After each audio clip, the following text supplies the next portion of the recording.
E fala, meus Bitcoiners, como que vocês estão? Sejam muito bem-vindos a bitcoinblock.com.br, a sua central de notícias blockchain.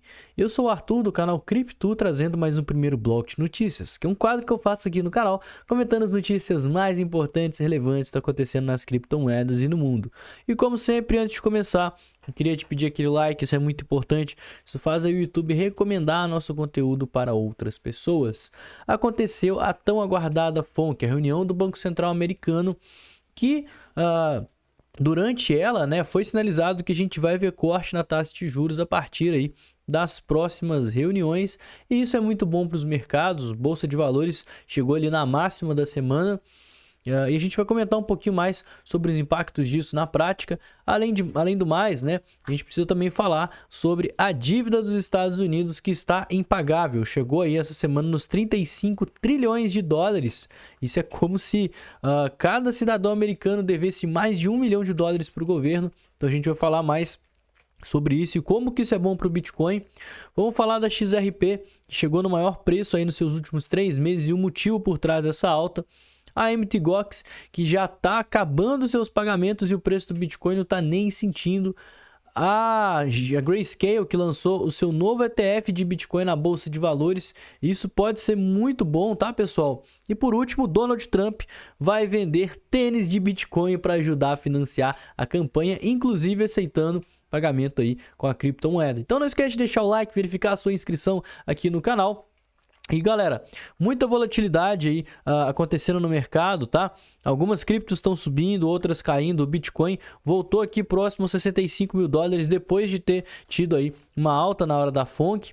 Tá tendo uma leve queda de 0,7%, $65.300. Ethereum nos 3.200, uma alta de 0,13%. XRP estava aí mais cedo com mais de 6% de alta.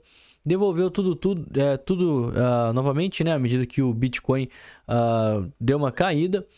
Mas vamos falar um pouquinho sobre a FONC que aconteceu.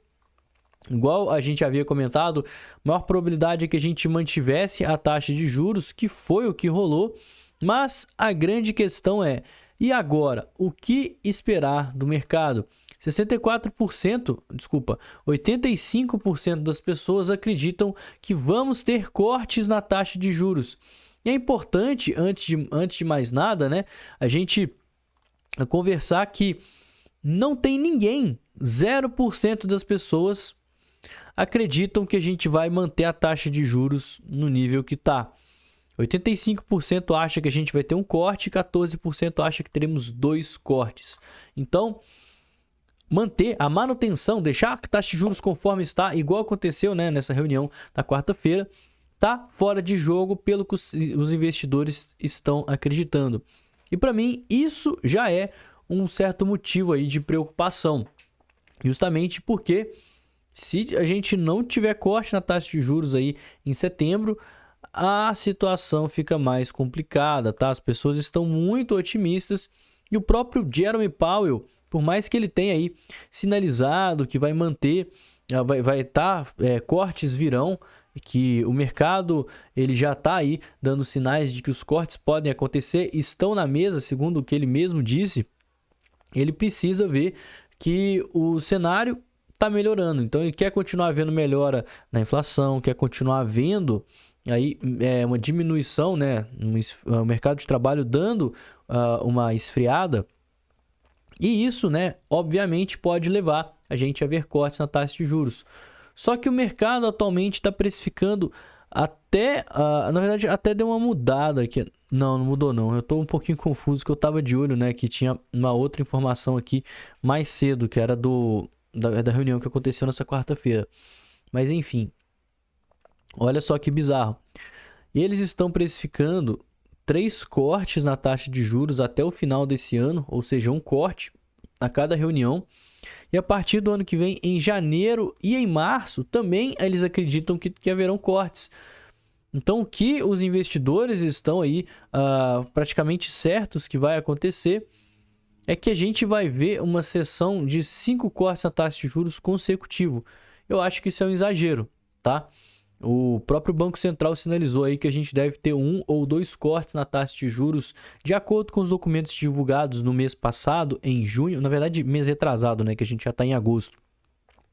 Então, assim, toma cuidado com esse excesso de otimismo, não só para os futuros cortes na taxa de juros, mas também com o fato de nenhum investidor, 0%, acreditar na manutenção, tá? Isso para mim merece uma certa atenção. E ainda falando, né, sobre a economia dos Estados Unidos, a gente chegou, em um momento está carregando aqui a página, em que a dívida americana está impagável, tá? Os Estados Unidos chegou aí aos 35 trilhões de dólares em dívida. E isso é uma coisa ruim para os Estados Unidos, mas já previsível, né? As moedas fiduciárias tendem ao colapso, pela própria definição, pela própria forma com que eles são. E isso tende a fortalecer o Bitcoin. Isso mostra o Bitcoin como algo sólido. A dívida, né, dos Estados Unidos é justamente a inflação, a geração de dinheiro. Então, eles contraem dívidas ali e essas dívidas elas são pagas à medida que os Estados Unidos vai arrecadando dinheiro, vai abrindo ali títulos de investimento.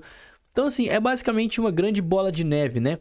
Hoje os Estados Unidos está com uma dívida de 35 trilhões porque ele precisou pagar a conta da dívida que ele tinha ali há 10 anos atrás.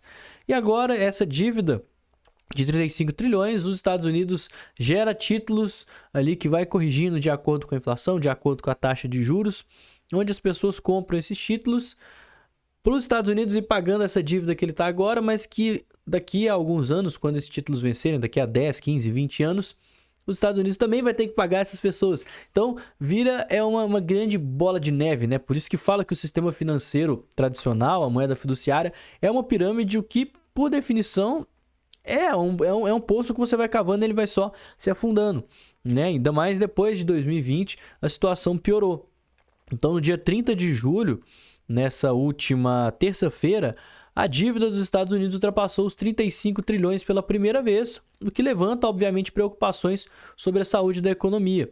E uma dívida crescente pode fortalecer a adoção do Bitcoin e também o seu status como ativo de refúgio seguro, uma vez, né, que o Bitcoin ele é deflacionário, ele é limitado, ele não sofre interferência de governo nenhum. Os governos não podem simplesmente criar mais Bitcoin, impedir transações e manipular o ativo da forma com que eles fazem aí com o dólar e às vezes até com o próprio ouro, né? Por mais que o ouro seja algo finito e tudo, querendo ou não, o ouro ele também está muito ligado ao governo. O governo pode confiscar o ouro, isso já aconteceu.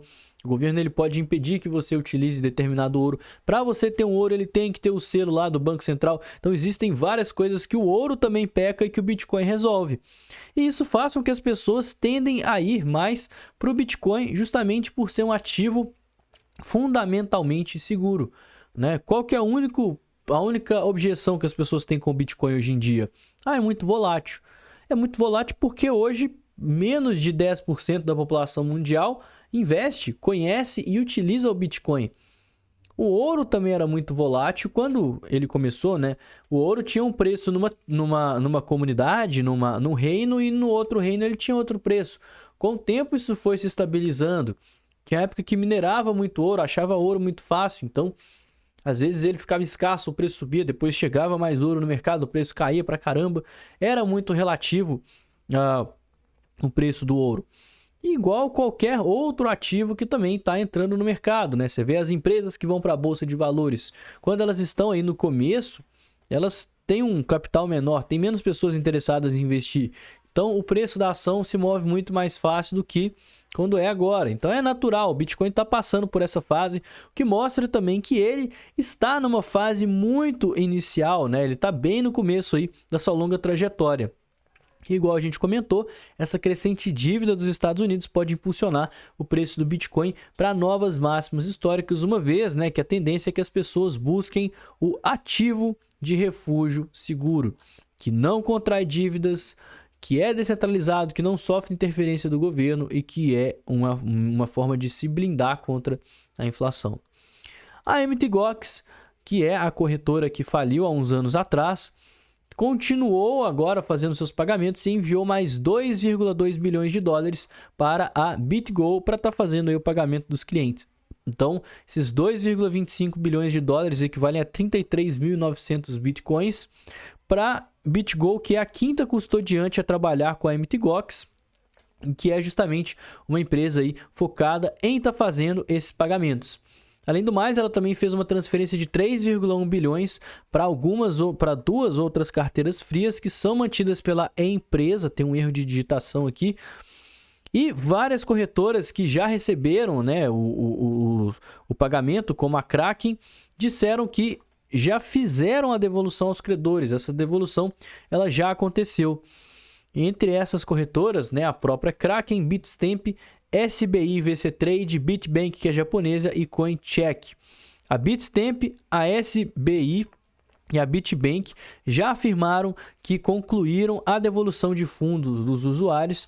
E a grande questão é, a Mt. Gox já pagou metade, mais da metade, né, de tudo aquilo que ela devia aos clientes. E o preço do Bitcoin não está desmoronando igual as pessoas acreditavam. A gente já falou várias vezes, né? As pessoas exageram, as pessoas ficam com muito mais medo disso acontecer do que o pagamento em si. A maior parte, né, dos dados on-chain indicam que quem recebeu esse pagamento não está vendendo. Na verdade, acredita que o preço vai subir ainda mais e virou um holder, igual a maior parte da comunidade. Então, quando de fato os pagamentos da Mt. Gox começaram, foi quando o Bitcoin começou a subir e até chegou recentemente nos 70k. A XRP, que atualmente é a sexta maior criptomoeda do mercado, atingiu o seu maior preço em 3 meses por conta de esperanças, né, com a SEC, a Comissão de Valores Mobiliários, depois, né, da SEC ter divulgado que ela vai dar uma folga no processo contra a Binance, deixando aí com que essa questão de valores mobiliários com algumas criptomoedas, como a Solana, a Matic e a ADA Cardano, não vão ser analisadas agora. E essa alta foi justamente por conta das esperanças, né, que esse acordo contra a SEC venha a acontecer ao longo dos próximos dias ou semanas, porque o mesmo aconteceu aí com a Binance. A SEC ela disse que vai retirar sua queixa contra a Binance e que também o que inclui, né, as questões relacionadas a valores mobiliários de criptoativos de terceiro, que são os ativos dentro da Binance que, de acordo com o processo da SEC, a corretora não podia estar ofertando.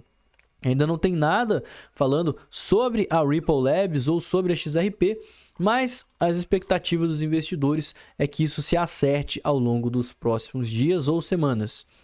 Além do mais, a Grayscale, que hoje tem um dos maiores fundos de Bitcoin do mundo, lançou também o Bitcoin Mini Trust, que era um dos produtos mais esperados. Por quê? A Grayscale tem o GBTC, que é o fundo responsável por despejar vários bitcoins no mercado quando os ETFs foram para a bolsa. Mas isso só aconteceu porque o GBTC tinha uma taxa de gestão 10 vezes maior do que os demais ETFs, né, da Bolsa de Valores. E o Bitcoin Mini Trust ele veio para resolver esse problema. Então, ele vai basicamente pegar parte desse GBTC e ofertar na Bolsa de Valores com um preço ridiculamente absurdo, de baixo, né, na questão da gestão. Então, a grande expectativa é que agora os investidores comecem a voltar para a Grayscale, colocar Bitcoin lá dentro, o que vai fazer com que a gestora, ao invés de vender Bitcoin, comece a comprar. Então, a gente começou a ter negociação nessa quinta-feira, né, no dia 31 de julho, e a grande questão é que a Grayscale ela tá aí otimista, né, com esse spin-off do ETF de Bitcoin que começou a ser negociado em janeiro. Então esse novo Mini Trust ele vai ser negociado com o ticker BTC na NYSE, que é a maior bolsa de valores dos Estados Unidos, e ele foi criado distribuindo 10% do Bitcoin do GBTC para esses mini contratos. E para fechar, pessoal, vamos falar sobre a nova onda do Donald Trump e a sua grande aposta, vender tênis de Bitcoin. E pior que tem uns tênis bonitos aqui, hein? Eu super usaria um tênis desse aqui. Olha só que legal. Trump Crypto President, laranjão da cor do Bitcoin, bandeira dos Estados Unidos. Cara, que legal. Ele anunciou isso depois de participar da Bitcoin Conference, que aconteceu nesse último final de semana, lançando 2 modelos extremamente limitados. Só existem 1000 desses tênis. Aqui um cano baixo e um cano longo. onde a gente tem aqui a frase Trump, o presidente das criptomoedas, a bandeira dos Estados Unidos aqui na língua do tênis e, claro, né, o símbolo aí do Bitcoin. E segundo o próprio site, esses tênis eles são de edição limitada, possuem 1000 pares cada, e caso você compre, você ainda tem uma pequena chance de receber um tênis desse autografado do Donald Trump. 4 deles vão ser aleatoriamente autografados e distribuídos. Ele começou a aceitar pagamentos em Bitcoin, né, lá no seu site. Você consegue usar cartão de crédito ou Bitcoin. Esses tênis eles estão custando cerca de $300 ou 170 ou 1.700 reais na conversão direta. Vale falar, né, que ao longo da sua participação na Bitcoin Conference, o Trump arrecadou mais de 25 milhões de dólares em doação e também estava cobrando 60 mil dólares, um Bitcoin, para tirar uma foto ao seu lado, né? O cara realmente é um visionário absurdo. Galera, vamos falar aqui do Bitcoin, que tá quase chegando na nossa zona de compra comentada, né? Eu tô aqui com algumas ordens dentro dessa região verde, que para mim vão ser uma excelente oportunidade de compra. Rompemos a cunha, nesse exato momento a gente está chegando aqui a fazer um fundo ascendente no gráfico diário, inclusive atingindo aqui níveis de sobrevenda no gráfico de 4 horas, tá? Que é o meu principal gatilho de acumulação, sobrevenda no gráfico de 4 horas junto a níveis de Fibonacci. Esse é o ponto que eu tô de olho nesse exato momento. E vale falar, né, que muita gente está desesperada com essa queda. Meu Deus, agora o Bitcoin vai cair. Mas essa queda ela só está acontecendo porque a gente subiu mais de 30% nas últimas semanas. Então, encare quedas como oportunidades. A gente está corrigindo aqui no gráfico semanal. Quanto mais o preço cair, mais interessado em comprar o Bitcoin eu vou estar. As minhas primeiras ordens estão nessa região verde, até os 61.200, não acho que vai chegar, tá? Eu acho que é até perigoso a gente vir aqui catar aquele tanto de stop e voltar a subir. Foi mais ou menos o que o preço fez aqui, ó. Veio aqui, catou aquele tanto de stop e depois subiu. Por isso, né, que eu tô aqui com algumas ordens nessa região. Não pretendo estopar a posição em long que eu tenho aqui no Bitcoin, e sim aumentar a minha exposição. E caso o preço caia mais, né, saiu da zona verde, aí já fica um pouquinho mais complicado, não acho que vai acontecer, mas aí eu só vou ter interesse de comprar Bitcoin abaixo dos 60k, caso aconteça, simplesmente para pegar um eventual repique, tá? Se a gente perder aqui os 60k, a gente já não fica tão bullish para romper o topo histórico, para continuar esse movimento de alta, então eu não quero manter o meu trade ativo no Bitcoin tão pesado igual eu tô agora. Essa é a minha estratégia nesse exato momento, e se você gostou, não esquece de deixar aquele like, seguir a gente nas redes sociais, verificar a sua inscrição aqui, e eu vou ficar por aqui, né? Tenha um excelente dia, uma ótima semana e valeu, galera! Falou!